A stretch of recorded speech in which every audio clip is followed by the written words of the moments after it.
Hello everyone, welcome to online portal of the engineers. Dear student, जैसा कि हम लोग अपना टॉपिक मशीन डिज़ाइन डिस्कस कर रहे हैं, जिसमें हम लोगों ने लास्ट लेक्चर में डिज़ाइन ऑफ नकल जॉइंट डिस्कस किया था। तो आज का लेक्चर हम लोग स्टार्ट करेंगे कपलिंग जॉइंट के बारे में, कपलिंग जॉइंट के डिज़ाइन के बारे में। तो चलिए पहले हम लोग ये समझते हैं कि कपलिंग जॉइंट होता क्या है, फिर इसके टाइप के बारे में समझेंगे और देन आफ्टर एक एक करके कपलिंग का डिज़ाइन करेंगे। तो सबसे पहले देखिए, जब हमारे पास दो शाफ्ट होती हैं, सपोज करिए, देखिए आज का हमारा टॉपिक पहले क्या है उसके बारे में देख लीजिए। आज का टॉपिक हमारा है डिज़ाइन ऑफ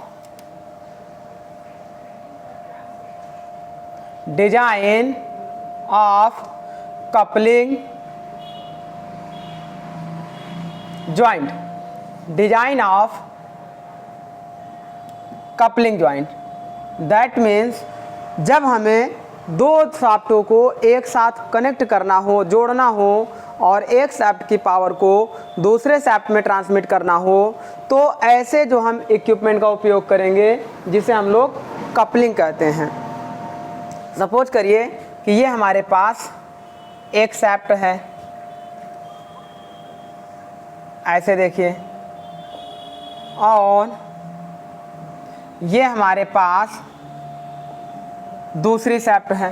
अब इन दोनों शाफ्ट को हम लोग क्या करेंगे, एक मान लीजिए इस तरीके का इक्विपमेंट लगा के इन दोनों को हम लोग ज्वाइंट कर दें, इन दोनों को हम लोग ज्वाइंट कर दें। तो जब ये शाफ्ट हमारी n RPM से रोटेट करेगी तो ये कपलिंग भी, इसी को हम लोग बोलते हैं कपलिंग। देन ये कपलिंग हमारी रोटेट करेगी और जब कपलिंग रोटेट करेगी तो ये वाली शाफ्ट भी n RPM से रोटेट करेगी। तो इस तरीके से ये हमारा हो जाएगा। जब हम एक शाफ्ट को रोटेट करेंगे तो कपलिंग रोटेट होगी और जब कपलिंग रोटेट होगी तो हमारी शाफ्ट भी रोटेट होगी। तो ऐसा जो हमारा इक्विपमेंट, ये मशीन एलिमेंट लग रहा है, जो ये दो शाफ्ट को आपस में कनेक्ट करके पावर को ट्रांसमिट कर रहा है, इसे हम लोग कपलिंग बोलते हैं। अब आप ये सोच रहे होंगे कि जब ये शाफ्ट मूव करेगी तो यहाँ पर स्लिप होने के चांसेस भी तो हो सकते हैं, ऑब्वियसली हो सकता है। तो कैसे पूरी की पूरी ये जो टॉर्क है आपके शाफ्ट की, वो इस शाफ्ट में कैसे ट्रांसमिट होगी, उसके लिए यहाँ पर एक की का यूज करते हैं। इस तरीके से एक हम लोग की का यूज करते हैं, जिसका कुछ पार्ट इस कपलिंग में होता है और कुछ पार्ट इस शाफ्ट में होता है। जब 3D व्यू हम लोग देखेंगे तो ये जो हमारी शाफ्ट है, ये इस तरीके से हमारी डिजाइन की गई होती हैं। ये जो शाफ्ट हमारी है, इसको जब हम लोग इधर से देखेंगे तो इस तरीके से ये हमारा की का जगह, ये की के लिए हमारा ये होता है, इस तरीके से शाफ्ट हमारी होती है, इसमें की को हम फिट करते हैं। और जब कपलिंग को देखते हैं, देखिए जब 3D में दोनों को देखेंगे तो ये हमारी शाफ्ट हो गई और ये हमारी कपलिंग हो गई। अब कपलिंग में इस तरीके से इंटरनल ये स्लॉट बने होंगे। तो जब ये शाफ्ट मूव करेगी तो ये क्या होगा, की मूव करेगी, देन की वजह से फिर ये की मूव करेगी और फिर ये कपलिंग मूव करेगी। तो इस तरीके से ये हमारा जॉइंट कंप्लीट हो जाएगा, जिसे हम लोग कपलिंग जॉइंट बोलते हैं। तो चलिए पहले ये देख लेते हैं कि कपलिंग जॉइंट की डेफिनेशन क्या है। Coupling is used for, coupling is a machine element, machine elements which is used for joint the two shaft, joint the two shaft and transmit the power one shaft to another shaft and transmit torque and power, torque and power from one shaft to another shaft, one shaft to another shaft। तो ये हमारा हो गया coupling. अब इसके advantage की बात करेंगे कि एक कपलिंग हमारा कैसा होना चाहिए। तो जो कपलिंग हमारा होना चाहिए वो देखिए कपलिंग में क्या क्या फीचर या क्या क्या फंक्शन होने चाहिए। पहला फंक्शन तो ये होना चाहिए कि ड्राइवर शाफ्ट की पूरी पावर ड्रिवन शाफ्ट में ट्रांसमिट हो जाए। दूसरा फंक्शन ये होना चाहिए कि ये कपलिंग आपकी रिजिड होनी चाहिए। कपलिंग का मटेरियल जो हमारा शाफ्ट का मटेरियल है इक्वल होना चाहिए। तो इस तरीके से कई फीचर हमारे होते हैं, है ना, तो उसको भी हम लोग देख लेंगे। और ये कितने टाइप की होती है उसके बारे में भी देख लेते हैं। तो जब इसके हम टाइप की बात करेंगे, that means type of coupling. अगर हम लोग कपलिंग के टाइप की बात करेंगे तो देखिए कितने टाइप की कपलिंग हमारी होती है। पॉइंट 1, पॉइंट 1 ये हमारी होती है मफ कपलिंग या muff type coupling. Muff coupling और muff type coupling. Muff type coupling. Second हमारी होती है फ्लेंज कपलिंग। सेकेंड हमारी होती है फ्लेंज कपलिंग।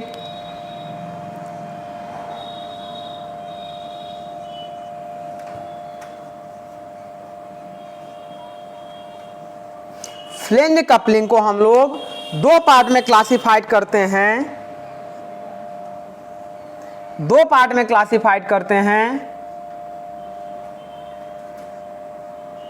पहला हमारा होता है रिजिड फ्लेंज कपलिंग और दूसरा हमारा होता है flexible flange coupling.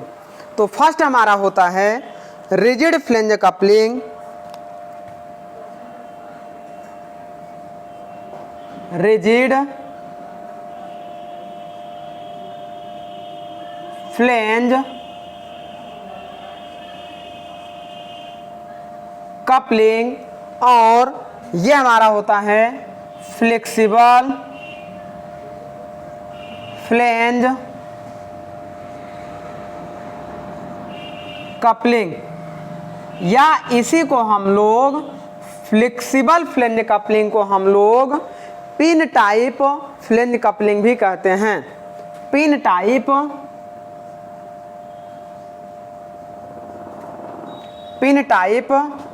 Flange coupling भी कहते हैं,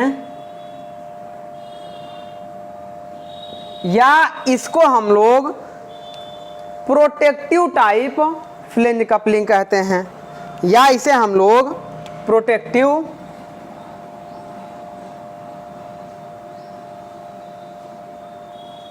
type flange coupling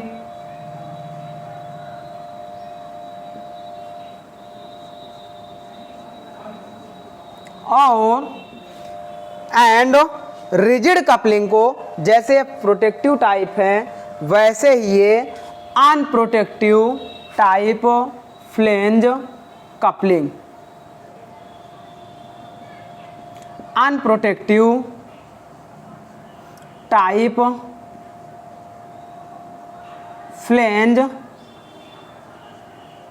coupling.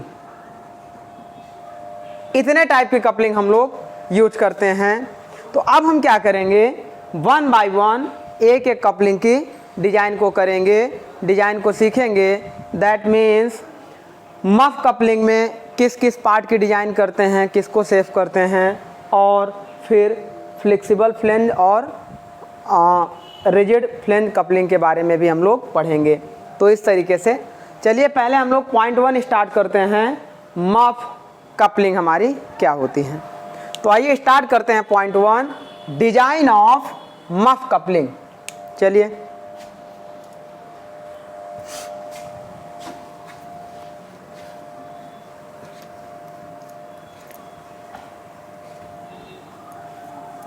Point 1 हम लोग स्टार्ट करेंगे, design of muff coupling.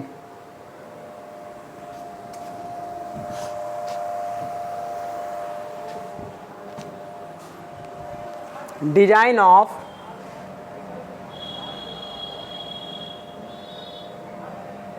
Muff coupling.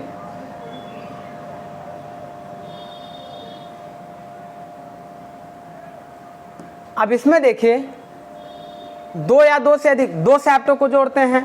तो जब मफ कपलिंग हम लोग बनाएंगे तो सबसे पहले एक सैप्ट हम लोग बनाएंगे।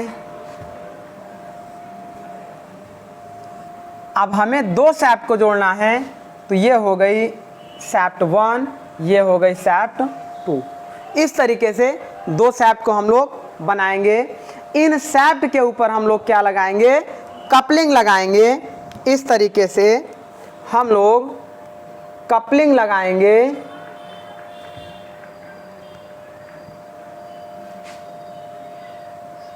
इस तरीके से कपलिंग लगाएंगे।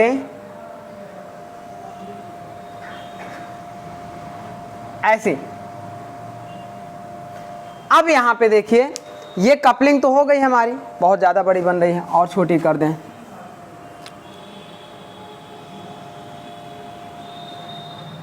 इसको भी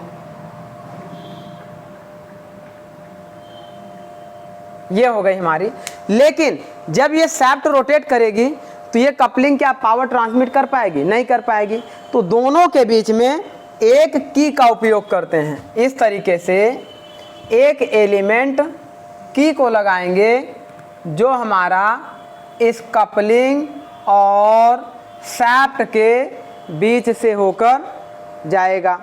जब इसका हम लोग 3D व्यू देखेंगे तो ये जो सैप्ट हमारी बनी है इसमें ये की का इस तरीके से एलिमेंट होगा, और जब हम लोग इस कपलिंग को देखेंगे, इस कपलिंग को देखेंगे तो कपलिंग में इस तरीके से ये स्लॉट बना होगा। दोनों के बीच में हम लोग क्या करेंगे, इस की को फिट कर देंगे। कौन सी की को हम लोग फिट करेंगे? रेक्टेंगुलर की को इसमें हम लोग फिट करेंगे। तो अब इसमें क्या होगा, डिजाइन जब हम लोग करेंगे तो देखिए क्या होगा। सपोज करिए ये हमारी की थी,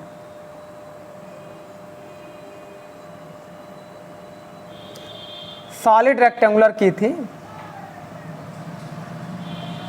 अब हम इसकी डिजाइन करेंगे तो ये कहां कहां से फेल हो सकता है। पहला तो देखिए जो पहला फेल होगा, फेल्योर की अगर हम बात करेंगे, पॉइंट 1 जो फेल होगा, ये सैप्ट टॉर्सनल मूवमेंट में फेल होगा, मतलब टॉर्क में फेल होगा। तो हमारा क्या हो जाएगा, टॉर्सनल फेल्योर।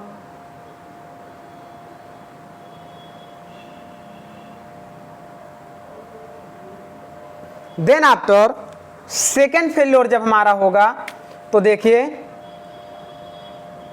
सेकेंड फेल्योर हमारा होगा, अच्छा इसे हम लोग मफ बोलते हैं, इस बात को आप ध्यान रखिएगा।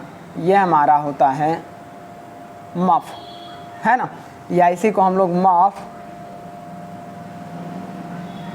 कपलिंग भी बोलते हैं, जिसे आप इस तरीके से देख सकते हैं। ऐसे देखिए ये आपका है मफ कपलिंग।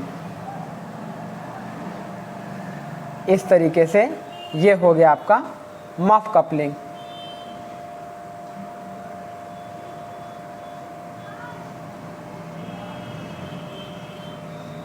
चलिए पहला फेल्योर आपका सैप्ट का होगा, किस में होगा, टॉर्सनल में होगा। अगर यहाँ पर टेंसाइल लोड P अप्लाई करते तो टेंसाइल फेल्योर भी हो जाता, लेकिन टेंसाइल लोड हम नहीं लगा रहे हैं क्योंकि ये क्या हो रहा है, टॉर्सनल, यानी कि टॉर्क को ट्रांसमिट करेगा। तो चलिए अब सेकेंड फेल्योर जो होगा, ये जो की आप देख रहे हैं इस तरीके से की हमारी है, इस तरीके से ये हमारी हो गई की। अब देखिए की का हाफ पार्ट इतना हमारा किसमें है, सैफ्ट में है, और हाफ पार्ट हमारा किसमें है, कपलिंग में है। तो यहाँ से जब ये टार्क ऐसे रोटेट करेगा तो ये की आपकी यहाँ से शियर हो सकती है। दैट मीन्स ये की हमारी हाफ पार्ट ऐसे कट के अलग हो जाएगी और ये हाफ पार्ट हमारा इस तरीके से ये हो जाएगा। तो ये की हमारी क्या होगी, ऐसे दो पार्टों में शियर हो जाएगी। तो सेकेंड जो हमारा फेल्योर होगा, की फेल्योर होगा, वो हमारा हो जाएगा की फेल्योर। अब जो की आपकी फेल होगी वो इसमें दो तरीके से फेल होगी। पहला आपका शियर फेल्योर होगा, शियर फेल्योर होगा। सेकेंड आपका क्या होगा, देखिए ये की का इतना पार्ट, ये यहाँ पे देखिए जब ये की हमारी लगी है तो इसके पीछे जाएगा ये वाला एरिया, इसकी बात कर रहे हैं, इस वाले की बात कर रहे हैं। ये क्या होगा, कंप्रेसिव फोर्स ऐसे इसको फील होगा। जब कंप्रेसिव फोर्स फील होगा तो अंदर क्या होगा, पाउडर फॉर्म में घिस कर ये ब्रेक होने लगेगा, जिसे हम लोग क्रशिंग फेल्योर बोलते हैं। तो सेकेंड हमारा हो जाएगा क्रशिंग फेल्योर। तो इस तरीके से मफ कपलिंग में पहले शाफ्ट फेल्योर, फिर की फेल्योर, देन आफ्टर ये भी तो हमारा शियर होगा।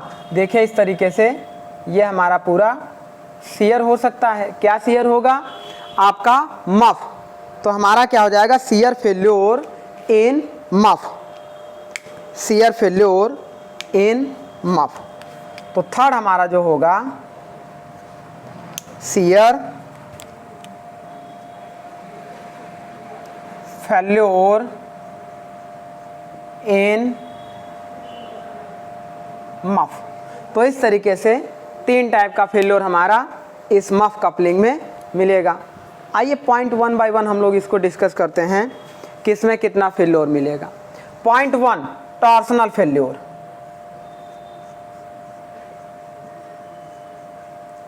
Torsional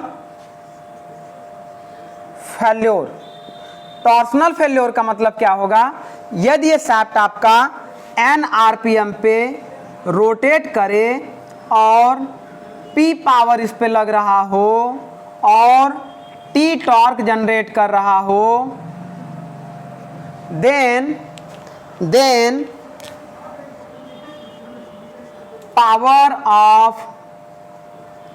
power P is equal to 2 pi N T upon 60। तो इस शाफ्ट पे जो पावर हमारी लगती है वो 2 पाई एन टी अपॉन 60 के बराबर लगती है। और ये किस में होगा, वाट में लगेगा, है ना। कितनी वाट पावर हमारी लगेगी, 100 वाट, 200 वाट, 500 किलोवाट, वो वाट में रहेगी। देन आफ्टर अब इस शाफ्ट में हमें क्या निकालना है, इस शाफ्ट का डायमीटर निकालेंगे, तभी तो शाफ्ट हमारी सेफ रहेगी। तो जब डायमीटर फाइंड करेंगे तो उसके लिए हम लोग एक फार्मूला जानते हैं, torque T is equal to, torque T is equal to pi by ऐसे pi d cube upon 16 into tau. इस तरीके से एक फार्मूला हम लोग जानते हैं, pi d cube 60 upon 16 into tau, where tau is equal to shear stress. अब हमें क्या करना है, यहाँ से डायमीटर निकालना है। तो then D cube is equal to 16t upon pi into tau. अब हमें क्या करना है, टॉर्क की वैल्यू यहाँ से अगर निकालना चाहें तो torque is equal to P into 16 upon P into 16 upon 2 pi n। Then put the value of torque in this. तो यहाँ से जब टॉर्क की वैल्यू रखेंगे तो ये आएगा d cube is equal to 16 into torque की वैल्यू क्या होगा P into 16 upon 2 pi n। Upon में क्या है pi into tau, pi into tau. तो पाई से पाई हमारा क्या हो जाएगा, नहीं ये यहाँ पे मल्टीप्लाई हो जाएगा। तो इस तरीके से इसे हम लोग निकाल लेंगे। देखिए इससे इसको कैंसिल आउट कर देंगे। देन यहाँ से डी क्यूब बराबर ये हो जाएगा 8 का इस पर मल्टीप्लाइड करेंगे तो कितना हो जाएगा 480 P इंटू 480, यहाँ 8 बचेगा, 2 से 2 कैंसिल आउट हो गया है, P into 480 upon pi square tau into n। तो इस तरीके से इस शैफ्ट का डायमीटर हम लोग फाइंड कर लेंगे जो हमारा सेफ होगा टॉर्सनल मोमेंट में। आगे बात करेंगे की को हमें फेल करना है तो की को हमें सेफ रखना होगा। तो की को सेफ रखने के लिए चलिए आइए देखते हैं। चलिए इसे नोट करिए, फिर हम लोग क्या करेंगे सेकेंड पार्ट डिजाइन ऑफ की, यानी कि की का फेल्योर देखेंगे, शियर फेल्योर कैसा होगा और क्रशिंग फेल्योर कैसा होगा। ये पार्ट पूरा नोट डाउन करिए और ये पार्ट नोट करिए। देन आफ्टर हम लोग डिजाइन ऑफ की, जिसमें हम लोग की का शियर फेल्योर निकालेंगे और क्रशिंग फेल्योर। यहाँ पे ध्यान देने वाली बात है कि जो की हमारा होगा उसमें टेंसाइल फेल्योर नहीं होगा, और जो की लेंथ होगी अभी इसको भी हम लोग डिसाइड करेंगे। ये जो लेंथ होती है 2D प्लस 13 mm के बराबर होती हैं। ऑलवेज मेंशन होता है if diameter of shaft D। यहाँ देखिए नोट पॉइंट करके, वेरी वेरी इंपॉर्टेंट पॉइंट है, वेरी वेरी इंपॉर्टेंट पॉइंट है। ऐसे देखिए if D is the diameter of shaft, जब D हमारा शाफ्ट का डायमीटर हो देन द लेंथ ऑफ की, ये जो की हमारी लेंथ होती है वो हमारी होती है देन द लेंथ ऑफ की, that means L is equal to, ये हमारा होता है 3.5D। D का मतलब डायमीटर, ये जो हो गया L, यहाँ से लेके यहाँ तक ये की जो लंबाई होगी वो हो जाएगी 3.5D। ये हमारा हो गया पहला पॉइंट। सेकंड पॉइंट की अगर हम बात करेंगे, अच्छा देखिए इसका डायमीटर दिया हो तो इसका डायमीटर कितना होगा। यदि ये डायमीटर आपका स्मॉल d हो तो ये डायमीटर कितना होगा। अगर इसे हम कैपिटल D मान लें, दैट मीन्स डायमीटर ऑफ बूश या diameter of muff, that means ये डायमीटर अगर हम कैपिटल D मान लें तो ये डायमीटर हमारा कितना होता है। तो इफ, सेकेंड पॉइंट देखिए, if capital D is the diameter of muff या आउटर डायमीटर ऑफ मफ, ये वाला इनर डायमीटर ऑफ मफ होगा जो डायमीटर ऑफ शाफ्ट के बराबर होगा। Inner diameter of muff is equal to diameter of shaft, तभी तो दोनों जाकर फिट हो जाएंगे। और दूसरी बात, outer diameter of muff is equal to D is the outer diameter of muff, then then d is equal to ये होता है 2.5 2d प्लस 13 होता है 2d प्लस 13 mm। तो इस तरीके से इसको हम निकाल लेंगे जब हमें इस मफ का डायमीटर निकालना होगा। तो पहले चलिए इसे नोट करिए, फिर हम लोग इसको डिजाइन करते हैं, डिजाइन ऑफ की। नोट करिए दोनों पार्ट।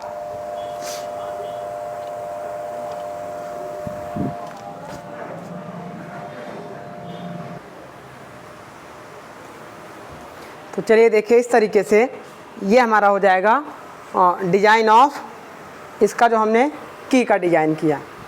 अच्छा एक चीज़ और आपको अगर समझना हो, देखिए सपोज करिए कि इसका डायमीटर हमें दिया हो, शाफ्ट का डायमीटर दिया हो, तो इसकी की डेप्थ और इसकी की विड्थ इसे भी हम लोग निकाल लेते हैं। इसे भी एज्यूम करके रखिएगा, जब हम इसकी थिकनेस या डेप्थ और इसकी विड्थ निकालनी हो तो इसके डायमीटर से ही निकाल लेते हैं। आइए उसको भी यहाँ पे नोट कर लेते हैं। चलिए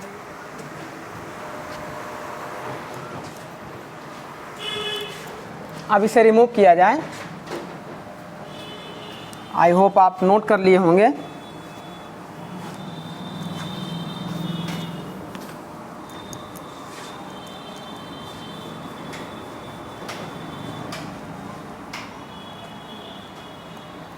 देखिए नेक्स्ट हम लोग स्टार्ट करते हैं। पहले इस की का डेप्थ और width.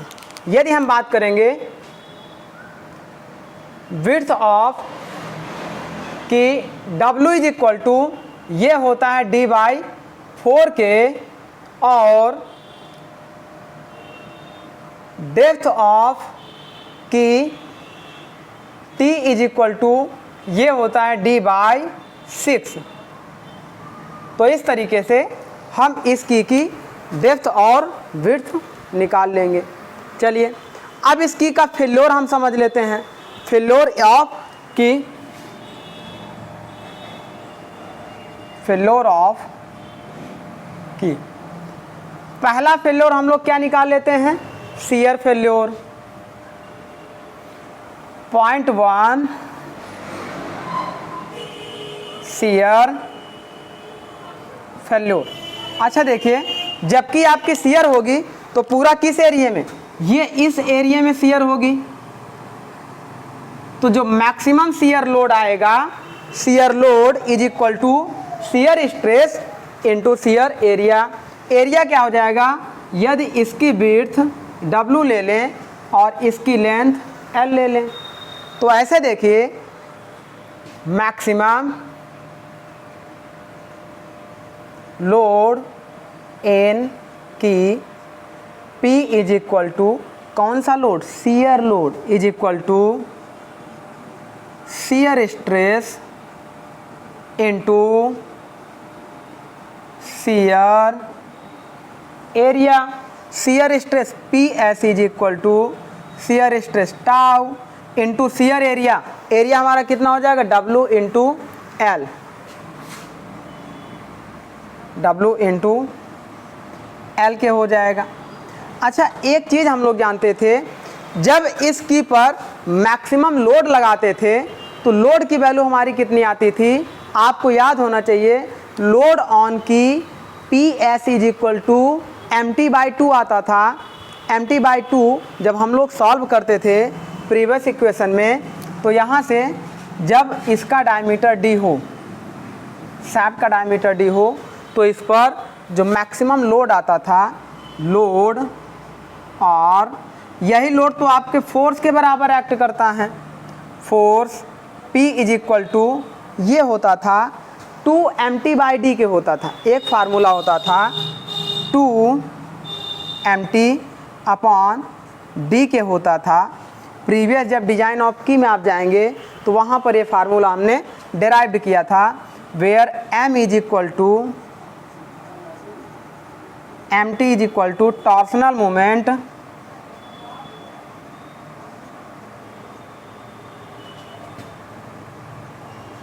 And D is equal to dia of shaft. Dia of shaft. Then अब अगर हम शियर स्ट्रेस मान लीजिए, then shear stress tau is equal to, stress is equal to load upon area होता है, load upon area. Then tau is equal to load P की value हमारी कितनी लग रही है 2mt/d, 2mt upon D. Oblique में जो एरिया हमारा होगा, एरिया हमारा किसके होगा W इंटू एल के होगा, या इसी को हम लोग विड्थ को B भी लिख सकते हैं, कुछ भी आप लिखिए, ये हमारा हो जाएगा B इंटू एल। देन फिर वही की वाला फार्मूला आ गया, tau is equal to 2mt upon BDL। तो इस तरीके से ये की हमारा जो शियर स्ट्रेस निकलेगा मैक्सिमम की में 2mt अपॉन BDL के निकलेगा। अब हम क्या करेंगे इस की में, ये तो हमारा हो गया शियर लोड। अब हम इसमें जब हमारा क्रशिंग लोड आएगा तो उसको भी हम लोग निकाल लेंगे, क्रशिंग लोड निकालेंगे। देखिए ये तो हो गया हमारा शियर फेल्योर के लिए। क्रशिंग के लिए क्या होगा कि जो की का ये वाला एरिया होगा, ऐसे देखें इतना पार्ट, ये जो इतना पार्ट होगा ये क्या करेगा, ये वाला जो पार्ट होगा, ये तो नहीं, इसके पीछे वाला जो ये वाला पार्ट होगा, ये सैफ्ट में क्या करेगा, इतना पार्ट उसको क्रश करने की कोशिश करेगा, क्रश करने की कोशिश करेगा। दैट मीन्स जो क्रशिंग एरिया आएगा वो हमारा दिस और दिस आएगा। इसका मतलब ये और ये इज इक्वल टू हमारा हो जाएगा क्रशिंग एरिया। तो क्रशिंग स्ट्रेस बराबर हो जाएगा, ऐसे देखिए जब ये क्या करेगा, इसको ऐसे क्रश करेगा तो यहीं से तो क्रश होगा, या तो यहाँ से होगा या तो यहाँ से होगा। तो क्रशिंग स्ट्रेस, चलिए crushing stress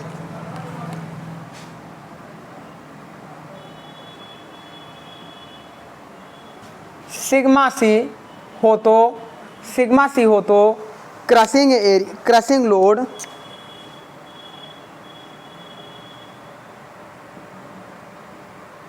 load PC is equal to crushing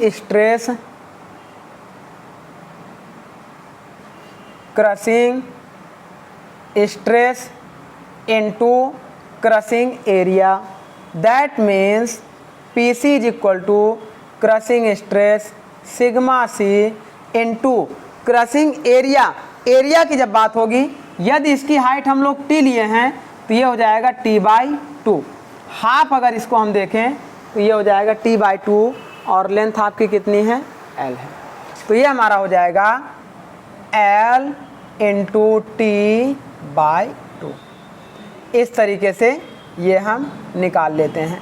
if कहीं कहीं देखिए अलग अलग दिया रहता है, इफ़ द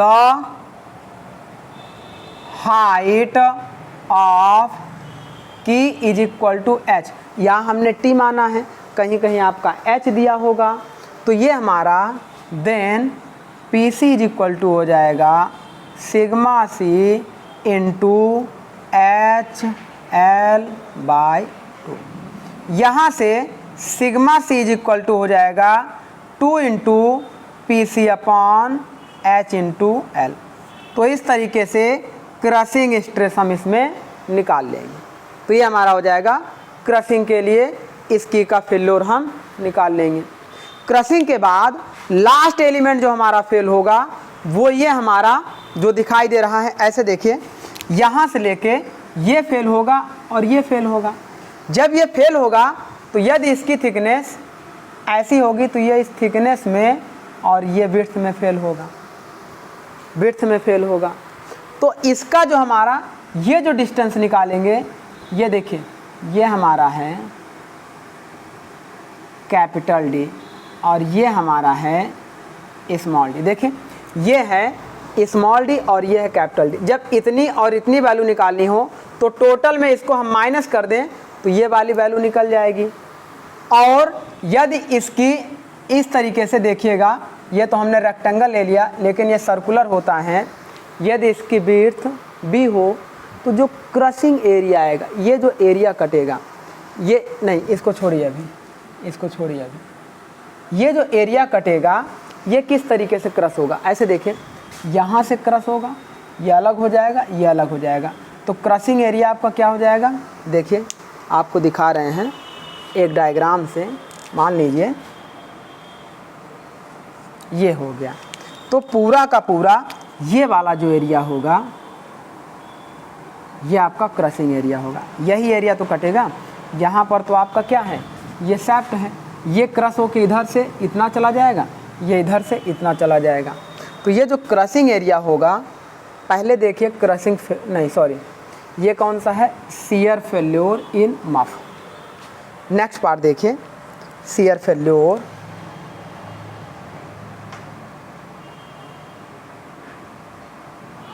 जब शियर फेल्योर होगा तो shear load is equal to, that means P S, shear load P S is equal to shear stress tau into shear area, that means P S is equal to tau into.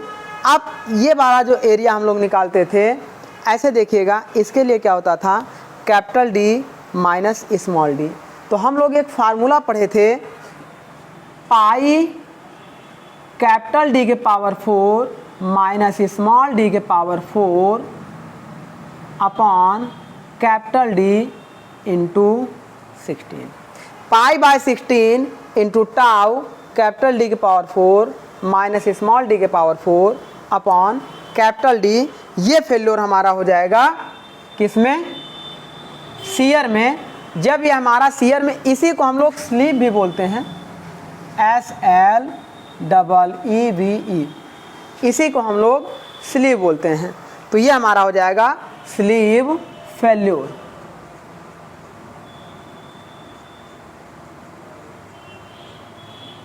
Sleep failure. तो इस तरीके से एक simple सी muff coupling को हम लोग design कर लेते हैं। अब देखिए क्वेश्चन कैसे आता है, एक क्वेश्चन को हम लोग सॉल्व कर लेते हैं, देन हम लोग आगे बढ़ते हैं। चलिए इसे नोट करिए, फिर एक क्वेश्चन को हम लोग इसी से रिलेटेड सॉल्व कर लेते हैं, देन हम लोग आगे बढ़ते हैं।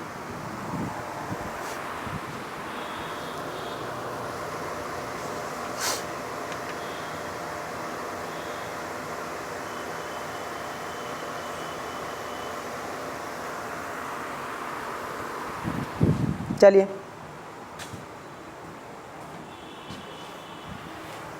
क्वेश्चन सॉल्व करते हैं इस पे।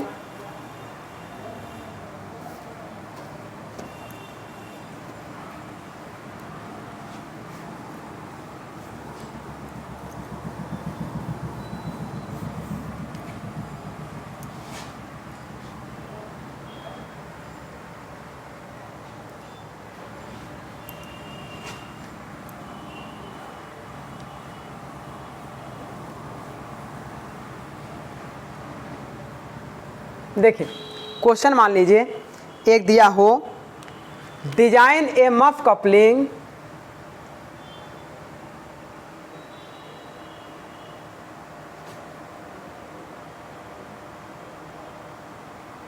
Design A muff coupling if shear stress, देखिए एक होता है अलाउएबल शियर स्ट्रेस और एक होता है वर्किंग शियर स्ट्रेस। तो अलाउएबल जो मैक्सिमम, जैसे एक जिस पे अल्टीमेट होता है, मैक्सिमम से नीचे हमेशा हम वर्क करते हैं। तो जब अलाउएबल और यील्ड की बात करेगा तो वहाँ से फैक्टर ऑफ सेफ्टी रख के निकाल लेंगे। ये चीज़ मैंने आपको पहले लेक्चर्स में सिखा दिया है। तो अगर केवल ऐसी बात करेगा, if shear stress is 160 megapascal and compressive stress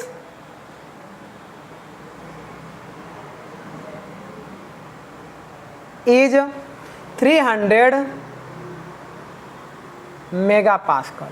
अच्छा 300 megapascal, देखिए शियर स्ट्रेस कम है, कंप्रेसिव स्ट्रेस ज़्यादा है। इसका मतलब ये जो फेल होगा पहले किस में फेल होने का चांस इसका है? शियर में। कंप्रेसिव में तो इसकी स्ट्रेंथ ज़्यादा है, इसका मतलब कंप्रेसिव में इसकी स्ट्रेंथ ज़्यादा होगी। दैट मीन्स ये जो स्लीव बनेगा वो किस मटेरियल का बनेगा, इसको भी कभी कभी पूछा जा सकता है। तो याद रखिएगा सैफ्ट और की हमेशा प्लेन कार्बन स्टील का बनाया जाता है, और ये जो आपका स्लीव होता है ये कास्ट आयरन का बनाया जाता है। कास्ट आयरन की कंप्रेसिव स्ट्रेंथ बहुत ज़्यादा होती है, तो इसीलिए नोट पॉइंट करके लिखिएगा कहीं पे। चलिए एक जगह नोट पॉइंट करके लिख दे रहे हैं, यहाँ पर देखिए,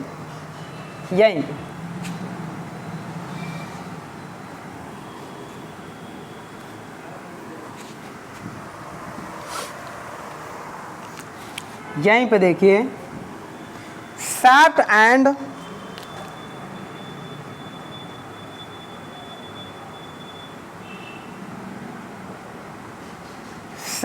and key are made by plain carbon steel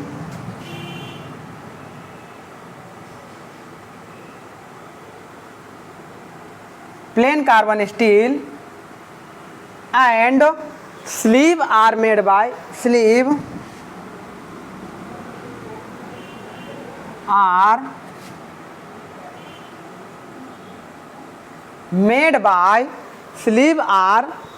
by cast iron।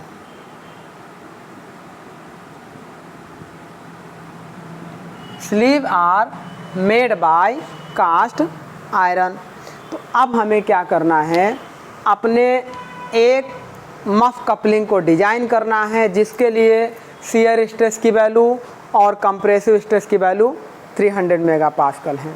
अच्छा यहाँ देखिए, जब हम डिजाइन करेंगे पॉइंट 1 से स्टार्ट करते हैं। पॉइंट 1 हम क्या करेंगे, पहले find the diameter of shaft. Find the diameter of shaft. अच्छा इसके लिए एक और बात किया है, इफ टॉर्क इज 200 आरपीएम। ऐसे देखिएगा, मतलब एन की वैल्यू दिया है, ये आरपीएम जब बात करेगा तो यहाँ पे क्या हो जाएगा, torque, rotational torque N is equal to 200 RPM. तो हम क्या करेंगे, डिजाइन करने के लिए पहले सैफ्ट का डायमीटर निकाल लेंगे, फिर उसके बाद हम क्या करेंगे, की का स्ट्रेंथ निकाल लेंगे और मफ का स्ट्रेंथ निकाल लेंगे। तो पहले करेंगे find the diameter of shaft. जब डायमीटर का हम अचीव करेंगे तो उसके लिए हम ये जानते हैं कि power P is equal to 2 pi NT upon 60। अब यहाँ से हमें क्या निकल जाएगा, टॉर्क की वैल्यू निकलेगी T is equal to P into 60 upon 2 pi N। अच्छा एक चीज़ और दिया था कि यदि ये if and power P is equal to 350 ampere, power आपका वाट, पावर आपका इतना दिया गया था। तो अब इसे हम लोग सॉल्व कर लेंगे। Then torque is equal to 350 into 60 upon 2 pi into N की वैल्यू कितना दिया है, 200 आरपीएम। जब यहाँ से टॉर्क निकल जाएगा तो हम क्या करेंगे, डायमीटर निकाल लेंगे। और डायमीटर निकालने के लिए मैंने आपको एक फार्मूला बताया है, देखिए यहीं पे दिखाई दे रहा है, यहाँ से pi d cube 16 upon tau, torque T is equal to pi d cube 16 upon tau. Then torque T is equal to pi d cube upon 16 into tau. हमें डी क्यूब निकालना है, तो d cube is equal to 16 into T upon pi into tau. यहाँ से d cube is equal to 16 into T की value कितनी आई है ये देखिएगा, 0 से 0 कैंसिल आउट हो जाएगा, ये 30 बचेगा, है ना, और सॉरी हाँ इससे ये 0 कैंसिल आउट हो गया था और ये 30 बचा, इससे ये 0 कैंसिल आउट हो गया 3, यानी कि 35 70/2 मीन्स 35 बचेगा, 35 अपॉन ये 35 आ गया था न्यूटन मीटर। टॉर्क हमेशा न्यूटन मीटर में होगा। That means D cube upon pi का मान 3.14 रख दीजिए और shear stress tau is equal to कितना दिया है 160 mega pascal, that means 160 newton पर mm स्क्वायर। तो यहाँ से 160 रख दीजिए। अब ये डी क्यूब आएगा तो डी की वैल्यू फाइंड कर लीजिएगा। आगे देखते हैं, ये तो हमारा निकल जाएगा, चलिए इसे हटा देते हैं, ये हमारा निकल जाएगा diameter of shaft, diameter of shaft. अब हमें क्या करना है, इस शैफ्ट के बाद इस की डिज़ाइन करनी है। तो जब की का डिज़ाइन करेंगे तो की हमारा कितनी हाइट का होगा, कितनी विड्थ का होगा और कितना शियर स्ट्रेस लगेगा, ये सब निकालेंगे। तो सेकेंड पॉइंट, डिजाइन ऑफ की। जब की हम डिजाइन करेंगे तो पहले हम क्या करेंगे, की का विड्थ निकाल लेंगे। तो width of key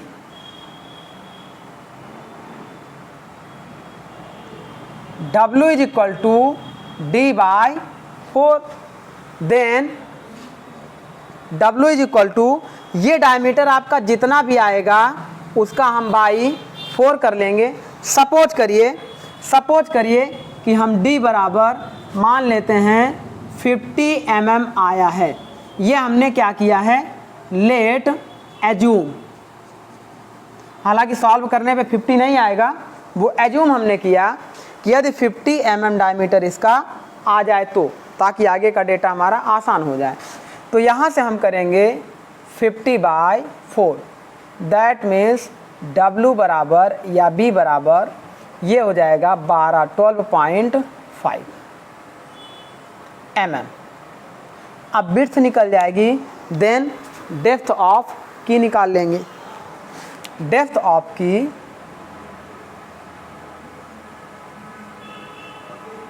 T is equal to D/6, that means 50/6 is equal to, जब इसको हम लोग भाग देंगे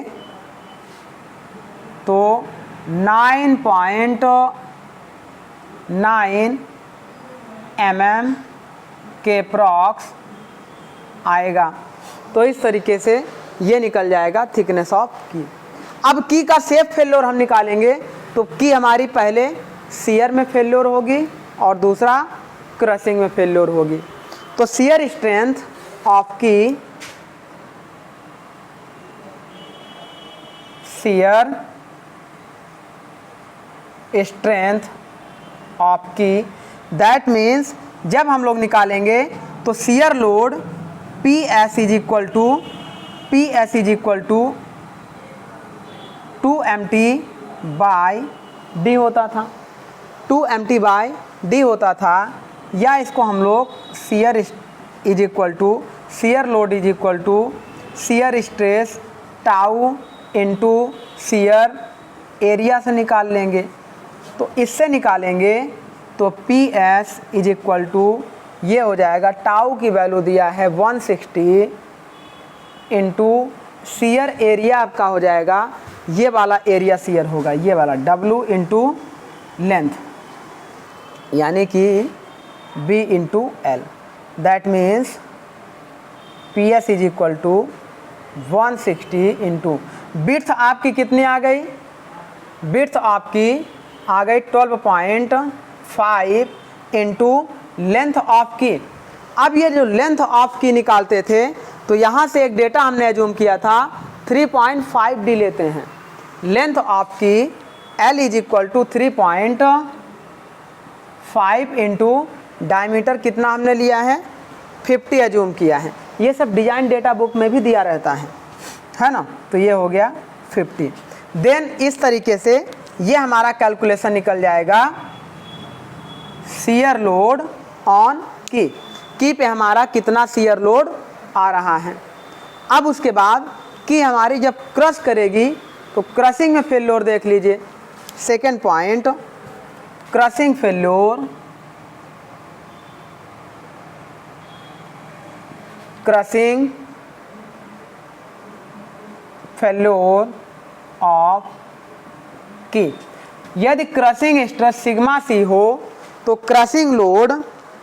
crushing load PC is equal to sigma C into area, crushing area, that means PC is equal to, अब यहाँ से देखिए कंप्रेसिव स्ट्रेस कितना दिया है 300 मेगा पास्कल, तो इसको रख दीजिए 300 इंटू एरिया, क्रशिंग एरिया आपका कितना हो जाएगा, ये वाला एरिया हो जाएगा, ये सैडेड ब्लैक सैडेड एरिया हो जाएगा। अगर इसकी हाइट t है तो ये t/2 इंटू लेंथ l हो जाएगा, ये हो जाएगा t/2 into l, that means PC is equal to 300 into T की वैल्यू कितनी थी, thickness of 9.9, it means 9.9/2 into length of key कितना निकल के आएगा, ये मल्टीप्लाइड कर देंगे तो ये हमारा हो जाएगा 175, है ना, ये 0 से दशमलव हट जाएगा तो ये हो जाएगा 175। तो इस तरीके से क्रशिंग स्ट्रेंथ ऑफ की हमारी निकल जाएगी।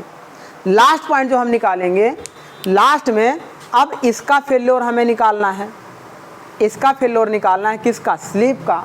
तो स्लिप के लिए देख लीजिए क्या होगा,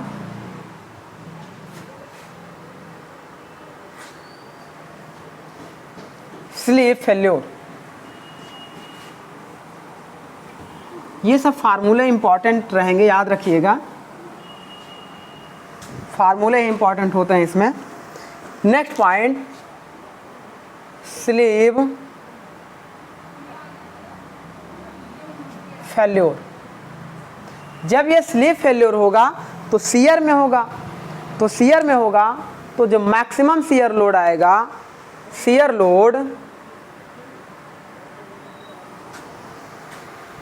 load is equal to shear stress in sleeve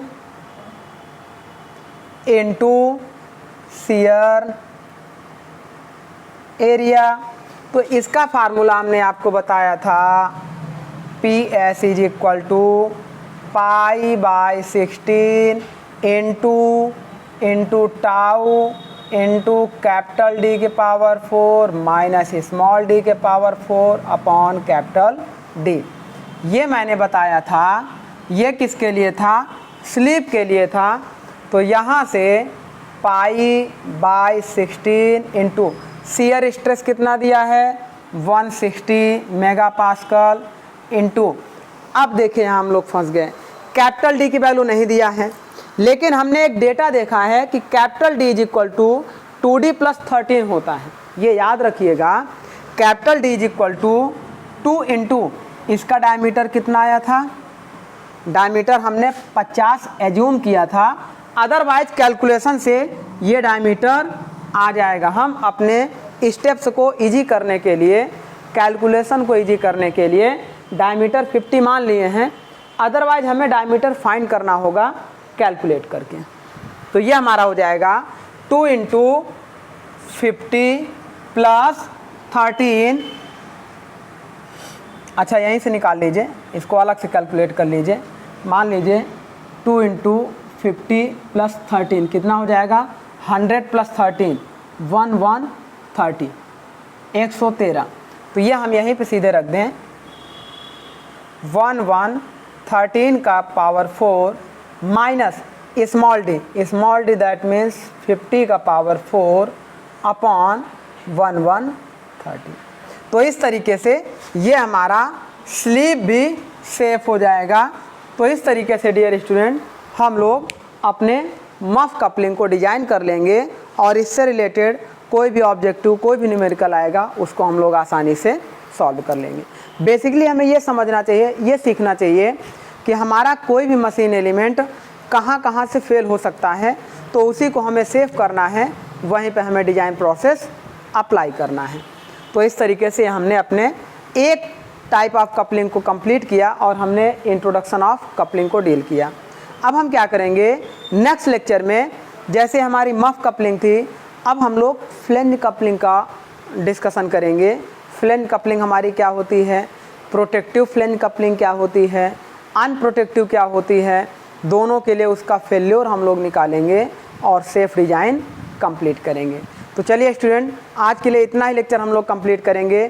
thank you my dear.